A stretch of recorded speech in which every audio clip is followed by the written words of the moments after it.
मध्यरात्रीच्या वेळी दोन सुरक्षा रक्षकांमध्ये झोपण्याच्या कारणातून झालेल्या वादात एकाने दुसऱ्याचा गमछाने गळा आवळून खून केलाय।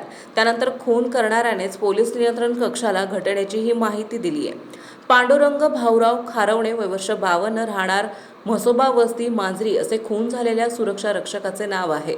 तर या प्रकरणी खराडी पोलिसांनी सुदर्शन माणिक काळे वय वर्ष 22 राहणार तुळजाभवानी नगर खराडी याला अटक केली आहे।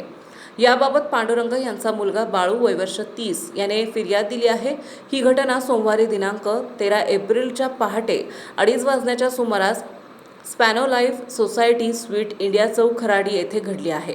पोलिसांनी दिलेल्या माहितीनुसार आरोपी सुदर्शन काळे आणि खून झालेली व्यक्ती पांडुरंग खारवणे हे दोघे खराडी येथील स्पॅनो लाईफ सोसायटीत सुरक्षा रक्षक म्हणून काम करतात। सोमवारी पहाटेच्या वेळी दोघात झोपण्याच्या कारणातून वाद झाला। वाद एवढा विकोपाला गेले की काळे यांनी खारवणे यांच्या डोक्याला बांधलेला गमछा घेऊन त्यांचा गळा आवळला। त्यामध्ये पांडुरंग यांचा जागीच मृत्यू झाला।